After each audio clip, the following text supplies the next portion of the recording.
Hi hello ನಮಸ್ಕಾರ. ನಾನು ನಿಮ್ಮ ರೂರಲ್ ರಾಜ ಮಾತಾಡ್ತಾ ಇರೋದು.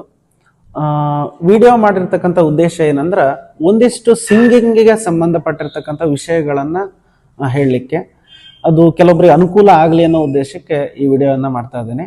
ದಯವಿಟ್ಟು ಯಾರು ನಮ್ಮ ಚಾನಲನ್ನು ಸಬ್ಸ್ಕ್ರೈಬ್ ಆಗಿಲ್ಲ ದಯವಿಟ್ಟು ಸಬ್ಸ್ಕ್ರೈಬ್ ಆಗಿ, ಹಾಗೇನೆ ಬೆಲ್ ಬಟನ್ ಒತ್ತಿ ಆಲ್ ಅಂತ ಕ್ಲಿಕ್ ಮಾಡಿ. ಏನು ಹಾಗಾದ್ರೆ ಸಿಂಗಿಂಗ್ ರಿಲೇಟೆಡ್ ವಿಷಯಗಳು ತುಂಬಾ ಜನ ಕೇಳಿದ್ರು, ನೀನು ಹಾಡು ಹೇಗೆ ಬರದೆ, ನಿಂಗೆ ಹಾಡು ಹೇಗೆ ಬರಿತಾ ಇದೆಯಾ, ಏನ್ ನಿನಗೆ ಅದಕ್ಕೆ ಮೂಲ ಏನು ಅಂತ ಕೇಳ್ತಾರೆ. ಅಥವಾ ಬರೆಯಕ್ಕೆ ಏನಾದ್ರು ಟ್ರಿಕ್ಸ್ ಅದಾವಂತ. ನಂಗೆ ಹಾಡು ಬರೆಯಕ್ಕೆ ಬರೋದು ಅನ್ನೋದಕ್ಕಿಂತನೂ ನನಗೆ ಅದಕ್ಕೆ ಸ್ವಲ್ಪ ಬರವಣಿಗೆ ಟಚ್ ಇದ್ದದ ಕಾರಣ ನಾನು ಹಾಡನ್ನ ಬರಿತಾ ಇದ್ದೇನೆ. ಇನ್ನ ಆ ಹಾಡನ್ನ ಬರಿಬೇಕು ಅನ್ನೋಕ್ಕೂ ಒಂದು ಕಾರಣ ಇದೆ. ಆ ಕಾರಣ ನಾನು ಹೇಳಂತದೇನು ಬೇಡ, ವಿಡಿಯೋದಲ್ಲಿ ಬೇಡ. ಅದು ಸಿಂಗರ್ಸಿಗೆ ಈಗ ಹೊಸದಾಗಿ ಯಾರು ಸಿಂಗಿಂಗ್ ಮಾಡ್ಬೇಕು ಅಂತವರಿಗೆ ನಮ್ಮ ಭಾಗದಲ್ಲಿ ಕೆಲವೊಂದಿಷ್ಟು ಜನಕ್ಕೆ ತಾವು ಹೋಗಿ ಸ್ಟುಡಿಯೋಗೆ ಹಾಡನ್ನ ಹೋಗಿ ಹೇಳ್ಬೇಕು. ಅವ್ರಿಗೆ ಎಲ್ಲಿ ಸ್ಟುಡಿಯೋ ಇದೆ, ಹೇಗಿದೆ, ನಾವ್ ಯಾವ ರೀತಿ ಹೋಗ್ಬೇಕು, ಆ ತರ ಯಾರು ಯೋಚನೆ ಬಂದ್ರೆ ನಮ್ಮಿಂದ ಆಗಲ್ಲ ಅಂತ ತುಂಬಾ ನೆಗೆಟಿವ್ ಆಗಿ ಯೋಚನೆ ಮಾಡ್ತಾ ಇದ್ದಾರೆ. ಅವರಿಗೋಸ್ಕರ ಈ ವಿಡಿಯೋ ಅಂತ ಹೇಳಲಿಕ್ಕೆ ಇಷ್ಟಪಡ್ತೇನೆ. ನಿಮ್ಮ ಧ್ವನಿ ಅನ್ನೋದು ಚೆನ್ನಾಗಿಲ್ಲ, ನಮ್ಗೆ ಹಾಡು ಹೇಳಕ್ಕಾಗಲ್ಲ, ನಾವು ಹೈ ಪಿಚ್ ಹಾಡುಗಳನ್ನ ಹೇಗೆ ಹೇಳೋದು, ನಾವು ಸಂಗೀತವನ್ನ ಕಲ್ತಿಲ್ಲ ಅಂತ ನೆಗೆಟಿವ್ ಥಾಟ್ಸ್ ಗಳನ್ನ ಬಿಡಿ. ನಾನು ಹೇಳೋದೊಂದೇ, ಯಾರ ಹತ್ರ ಯಾವ ಟ್ಯಾಲೆಂಟ್ ಇರುತ್ತೋ ಗೊತ್ತಿಲ್ಲ, ದಯವಿಟ್ಟು ಆ ತರ ಇರುವವರು ಹಾಡುಗಳನ್ನ ಆದಷ್ಟು ಬರೆಯಕ್ಕೆ ಟ್ರೈ ಮಾಡ್ರಿ. ಹೇಗೆ ಬರೆಯೋದು ಅಂತಂದ್ರೆ ನನ್ನ ಪರ್ಸನಲ್ ಆಗಿ ಕಾಂಟ್ಯಾಕ್ಟ್ ಮಾಡ್ರಿ. ಕೆಲವೊಂದು ಬರೆಯೋ ಟ್ರಿಕ್ಸ್ ಗಳನ್ನ ಮಾತ್ರ ಹೇಳಬಲ್ಲೆ, ಅದರಿಂದ ನಿಮ್ಗೆ ಬರೆಯಕ್ಕೆ ಯೂಸ್ ಆಗ್ಬೋದು. ಅವುಗಳಿಗೆ ಈ ಉತ್ತರ ಕರ್ನಾಟಕ ಭಾಗದಲ್ಲಿ ತುಂಬಾ ಜನ ಹಾಡುಗಳಿಗೆ ಮ್ಯೂಸಿಕ್ ಅನ್ನ ಮಾಡ್ಕೊಡ್ತಾರೆ. ಸ್ವಲ್ಪ ಚೀಪ್ ಅಂಡ್ ಬೆಸ್ಟ್ ಅಲ್ಲೂ ಮಾಡ್ಕೊಡ್ತಾರೆ. ಸ್ಟಾರ್ಟಿಂಗ್ ಅಲ್ಲಿ ನೀವು ಆ ತರ ಮ್ಯೂಸಿಕ್ ಗಳನ್ನ ಮಾಡಿಸ್ಕೊಳ್ಳಿ. ಯೂಟ್ಯೂಬ್ಗೆ ಅಂತಾನಲ್ಲ, ನೀವು ಹಾಡನ್ನ ಸ್ಟುಡಿಯೋದಲ್ಲಿ ಹೋಗಿ ಹಾಡು ಹೇಳಿ. ಬೇಕಾದ್ರೆ ಸ್ಟುಡಿಯೋಗಳು ಹತ್ರದಲ್ಲಿ ಎಲ್ಲೆಲ್ಲಿದ್ದಾವು, ಯಾರು ಚೆನ್ನಾಗಿ ನಿಮ್ಗೆ ಸ್ಟುಡಿಯೋದಲ್ಲಿ ಹಾಡನ್ನ ಹೇಳಲಿಕ್ಕೆ ಸಪೋರ್ಟ್ ಮಾಡ್ತಾರೆ, ಮತ್ತೆ ಒಳ್ಳೊಳ್ಳೆ ಸ್ಟುಡಿಯೋಗಳು ಎಲ್ಲದಾವು ಅನ್ನೋದನ್ನ ನಂಗೆ ಕಾಂಟ್ಯಾಕ್ಟ್ ಮಾಡಿರ್ಬೇಕಾದ್ರೆ ನಾನು ನಿಮ್ಗೆ ಅದ್ರ ಬಗ್ಗೆ ಮಾಹಿತಿಯನ್ನ ಕೊಡ್ತೇನೆ. ಹಾಗೇನೆ ನಿಮ್ಮ ಧ್ವನಿ ಶುದ್ಧವಾಗೋಕೆ ಒಂದು ಸಿಂಪಲ್ ಆದೊಂದು ಟ್ರಿಕ್ಸ್ ಇದೆ. ಯಾಕಂದ್ರೆ ಅದನ್ನ ಬಹಳ ಜನ ಯೂಟ್ಯೂಬರ್ಸ್ ಅಥವಾ ಸಿಂಗರ್ಸ್, ಯಾಕಂದ್ರೆ ಅವ್ರು ಸಂಗೀತ ಕಲ್ತಿರಲ್ಲ, ಅವರು ಅದನ್ನ ಯೂಸ್ ಮಾಡ್ತಾರೆ. ಅದೊಂದು ಚಿಕ್ಕದಾದ ಒಂದು ರೆಮಿಡಿ, ಅದನ್ನ ನಾನು ನಿಮ್ಗೆ ಹೇಳ್ತೀನಿ. ಹಾಡುಗಳನ್ನ ಹೇಳೋಕ್ಕಿಂತ ಪೂರ್ವದಲ್ಲಿ ಅದನ್ನ ಯೂಸ್ ಮಾಡ್ಕೊಂಡ್ರೆ 100% ಆಗಿ ನಿಮ್ಮ ಧ್ವನಿ ಕ್ಲಿಯರ್ ಆಗದೆ ಇದ್ರು ಆ ಹಾಡನ್ನ ಹೇಳಕ್ಕೋಸ್ಕರ ಒಂದು ನಿಮ್ಮ ಧ್ವನಿ ಫಿಲ್ಟರ್ ಆಗುತ್ತೆ. ಆ ತರ ಒಂದು ಸಿಂಪಲ್ ಒಂದು ರೆಮಿಡಿಯನ್ನ ಹೇಳ್ಕೊಡ್ತೀನಿ, ಅದನ್ನ ಫಾಲೋ ಮಾಡ್ರಿ. ಅದಾದ್ಮೇಲೆ ಇನ್ನೊಂದು ಏನಂತ ಅಂದ್ರೆ, ದಯವಿಟ್ಟು ಹಾಡನ್ನ ಹೇಳಕ್ ಸ್ಟುಡಿಯೋಕ್ಕೆ ಹೋಗ್ರಿ ಅನ್ನೋ ಉದ್ದೇಶ ಅಲ್ಲ, ಹೋಗ್ರಿ. ಒಂದ್ ವೇಳೆ ನಿಮ್ಮ ಧ್ವನಿ ಚೆನ್ನಾಗಿದ್ರೆ ನಿಮ್ಮನ್ನ ಅವ್ರು ಕಾಂಟ್ಯಾಕ್ಟ್ ಮಾಡ್ಬೋದು. ಯಾಕಂದ್ರೆ ನಂಗೆ ತುಂಬಾ ಜನ ಕಾಂಟ್ಯಾಕ್ಟ್ ಮಾಡ್ತಾ ಇದಾರೆ, ಹಾಡು ಬರೀತೀರಾ, ಹಾಡು ಬರ್ಕೊಡ್ತೀರಾ ನೀವು ಅಂತ ಅಂದು, ಆಕ್ಟಿಂಗ್ ಮಾಡಕ್ ಬರ್ತೀರಾ ಅಂತ ಆಲ್ರೆಡಿ ಕೇಳ್ತಾ ಇದಾರೆ. ನಾನು ಮಾಡಿರೋದೇ 2 ಹಾಡು, ನಾನು ಎಲ್ಲಿ ಬರ್ಲಾಡ ಅಂತ ನಾನೇ ಅವ್ರಿಗೆ ಹೇಳ್ತೇನೆ. ಇಲ್ಲ ಸರ್ ನೀವು ಬರ್ರಿ ಅಂತ ನಮಗೆ ಹೇಳ್ತಾ ಇದಾರೆ.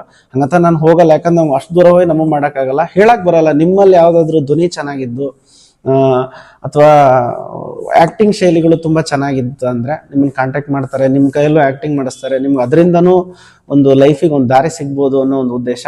ಆಮೇಲೆ ಫಸ್ಟಿಗೆ ಹೇಳಿದೆ, ಧ್ವನಿ ಚೆನ್ನಾಗಕ್ಕೆ ಒಂದು ಏನ್ ರೆಮಿಡಿ ಅಂತ ಅಂದು, ಬಹಳ ಸಿಂಪಲ್.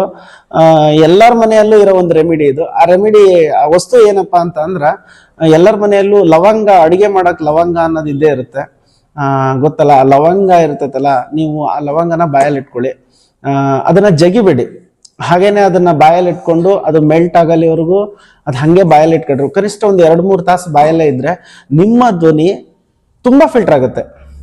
ಎಷ್ಟು ಫಿಲ್ಟರ್ ಆಗುತ್ತೆ ಅಂತ ಅಂದ್ರೆ, ಹಾಡು ಹೇಳೋ ಹೊತ್ತಿಗೆ ನಮ್ ಧ್ವನಿ ಈ ತರ ಆಯ್ತಾ, ಸಡನ್ ಆಗಿ ಸಂಗೀತ ಕಲ್ತಿರ್ತಾರ, ಹೈ ಪಿಚ್ಚು ಲೋ ಪಿಚ್ಚು ಅನ್ನೋದಕ್ಕೆ ಎಲ್ಲೋ ಒಂದ್ ಕಡೆ ಅದು ಎಕ್ಸಲೇಟರ್ ಕೊಡುತ್ತೆ ನಿಮ್ ಧ್ವನಿಗೆ.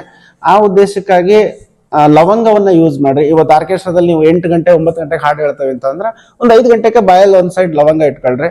ಅದು ಮೆಲ್ಟ್ ಆಗ್ಬೇಕು. ಅದನ್ನ ದಯವಿಟ್ಟು ಜಗದ್ ಮಾತ್ರ ತಿನ್ಬೇಡ್ರಿ, ಅದು ಮೆಲ್ಟ್ ಆಗ್ಲಿ. ಆ ಮೆಲ್ಟ್ ಆದ್ಮೇಲೆ ನೀವು ಒಂಚೂರು ಹಾಡನ್ನ ಹೇಳ್ದೆ ಎಲ್ಲೋ ಒಂದ್ ಕಡೆ ನಿಮ್ಗೆ ಅದು ಎಕ್ಸ್ಟ್ರಾ ಎನರ್ಜಿ ಕೊಡ್ತತಿ. ಇನ್ನೊಂದು ಬರ್ತತಿ ಜ್ಯೇಷ್ಠ ಮಧು ಅಂತ, ಅದು ಬೇರು. ಆ ಬೇರನ್ನ ಯೂಸ್ ಮಾಡ್ರಿ. ತುಂಬಾ ಜನಕ್ಕೆ ಜ್ಯೇಷ್ಠ ಮಧು ಬೇರು ಸಿಗಲ್ಲ. ಜ್ಯೇಷ್ಠ ಮಧು ಸಿಕ್ಕಿಲ್ಲ ಅಂತ ಅಂದ್ರ ನೀವು ಲವಂಗವನ್ನ ಯೂಸ್ ಮಾಡಿ. ತುಂಬಾ ಕಷ್ಟಪಟ್ಟು ವಿಡಿಯೋಗಳನ್ನ ಅಪ್ಲೋಡ್ ಮಾಡ್ತಾ ಇದ್ದೇವೆ. ವಿಡಿಯೋ ಅಪ್ಲೋಡ್ ಮಾಡ್ತಾ ಇದ್ದೇವೆ ಅಂತಲ್ಲ, ವಿಡಿಯೋಗಳನ್ನ ರೆಡಿ ಮಾಡ್ಲಿಕ್ಕೆ ತುಂಬಾ ಟೈಮ್ ಹೋಗ್ತಾ ಇದೆ. ಅವನ್ನೆಲ್ಲ ಮಾಡಿ ನಿಮ್ ಮುಂದೆ ನಿಧಾನಕ್ಕೆ ನಾವು ಬರ್ತಾ ಇದ್ದೇವೆ. ದಯವಿಟ್ಟು ನಮ್ಮನ್ನು ನೀವು ಬೆಳೆಸ್ಬೇಕು, ನೀವು ಬೆಳೆಸಿದ್ರೆ ನಾವು ಬೆಳಿತೇವೆ. ಯಾಕಂದ್ರೆ ಒಳ್ಳೊಳ್ಳೆ ಹಾಡುಗಳನ್ನ ನಾವು ಬರೆದಿಟ್ಟಿದ್ದೇವೆ, ಅವ್ನು ಹೊರ ತರಕ್ ನಮ್ಗೆ ಸಮಯ ಸಾಕಾಗ್ತಾ ಇಲ್ಲ. ಯಾಕಂದ್ರೆ ನಾವೆಲ್ಲ ಕೆಲಸ ಮಾಡ್ಕೊಂತ ಅದಕ್ಕೆ ಸಿಕ್ಕಿರೋ ಟೈಮಲ್ಲಿ ನಾವು ವಿಡಿಯೋಗಳನ್ನ ಶೂಟ್ ಮಾಡಿ ನಿಮ್ ಮುಂದೆ ಬಿಡ್ತಾ ಇದ್ದೇವೆ. ಹೆಚ್ಚು ಜನ ನಮ್ಮನ್ನ ನೋಡಿ, ಯಾಕಂದ್ರೆ ಎಲ್ಲರೂ ಕಷ್ಟಪಡ್ತಾರೆ, ನಮ್ದೇನು ಸಪ್ರೇಟ್ ಅಂತ ಅಲ್ಲ. ಬಟ್ ಎಲ್ಲೋ ಒಂದ್ ಕಡೆ ಹಾಡಿಗೆ ನಾವು ಮಕ್ಕಳಿಂದ ಹಿಡಿದು ಎಲ್ಲರಿಂದ ಎಫರ್ಟ್ ಹಾಕ್ಸ್ತೇವೆ. ಆ ಎಫರ್ಟಿಗೆ ನಿಮ್ ಬೆಂಬಲ ಇರಬೇಕು. ಆ ವಿಡಿಯೋಗಳನ್ನ ನೋಡಿ ಲೈಕ್ ಮಾಡ್ರಿ, ಕಮೆಂಟ್ಸ್ ಹಾಕಿ, ಒಳ್ಳೇದೋ ಕೆಟ್ಟದೋ ಕಮೆಂಟ್ಸ್ ಹಾಕಿ, ನಾವು ಅದನ್ನ ಸ್ವೀಕಾರ ಮಾಡ್ತೇವೆ. ಹಾಗೇನೆ ಆ ವಿಡಿಯೋಗಳನ್ನ ಶೇರ್ ಮಾಡ್ರಿ. ಶೇರ್ ಮಾಡೋದ್ರಿಂದ ತುಂಬಾ ಜನ ನೋಡ್ತಾರೋ. ಒಟ್ಟಲ್ಲಿ ನಮಗೆ ಸಪೋರ್ಟ್ ಮಾಡ್ರಿ. ಯಾಕಂದ್ರೆ ನಾವು ಬೆಳಿಬೇಕು ಅನ್ನೋ ಆಸೆ ಇಟ್ಕೊಂಡಿದ್ದೇವೆ. ಈ ಹಳ್ಳಿ ಭಾಗದ ಜನ ಅಂದ್ರೆ ನಾವು ಗ್ರಾಮೀಣ ಭಾಗದವರು, ಈ ಗ್ರಾಮೀಣ ಭಾಗದ ಜನ ಬೆಳಿಬೇಕು, ಅದಕ್ಕೆ ನಿಮ್ಮ ಸಹಕಾರ ತುಂಬಾ ಇರಬೇಕು ಅಂತ ಹೇಳ್ತಾ ಮತ್ತೊಮ್ಮೆ ಹೇಳ್ತೀನಿ, ಹಾಡಿಗೆ ಸಂಬಂಧಪಟ್ಟಿರ್ತಕ್ಕಂಥ ಎಲ್ಲ ಸಿಂಗರ್ಸು ಫಸ್ಟು ನಿಮ್ಮ ಮೈಂಡಲ್ಲಿ ನೆಗೆಟಿವ್ ಥಾಟ್ಸ್ಗಳನ್ನು ತೆಗೆದು ಪಾಸಿಟಿವ್ ಆಗಿ ಯೋಚನೆ ಮಾಡಿ ಮೊದಲು ಬನ್ನಿ. ಯಾಕಂದರೆ ಇವತ್ತು ಎಷ್ಟೋ ವೇದಿಕೆಗಳು ಈ ಹವ್ಯಾಸಿ ಸಿಂಗರ್ಸಿಂದನೇ ನಡೀತಾ ಇರೋದು. ಅವರೆಲ್ಲ ಚೆನ್ನಾಗಿ ನಡೆಸ್ಬೇಕು, ಅವರೆಲ್ಲ ಸ್ಟುಡಿಯೋಗೆ ಬಂದು ಹಾಡು ಹೇಳಲಿ ಅನ್ನೋದಲ್ಲ. ನಿಮ್ಮಲ್ಲೂ ಟ್ಯಾಲೆಂಟ್ ಇರ್ಬೋದು, ನಿಮ್ಮ ಧ್ವನಿ ಇಷ್ಟ ಆಗ್ಬೋದು, ಯಾರಾದರೂ ನಿಮ್ಮನ್ನು ಕಾಂಟ್ಯಾಕ್ಟ್ ಮಾಡ್ಬೋದು. ಯಾರು ಹಾಡು ಹೇಳ್ಬೇಕು ಅಂತ ಇದ್ದೀರಿ ಅವರೆಲ್ಲ ಅಚ್ಚುಕಟ್ಟ ಹಾಡನ್ನು ಪ್ರಾಕ್ಟೀಸ್ ಮಾಡಿ ಸ್ಟುಡಿಯೋಕ್ಕೆ ಹೋಗಿ ಹಾಡು ಹೇಳಿ.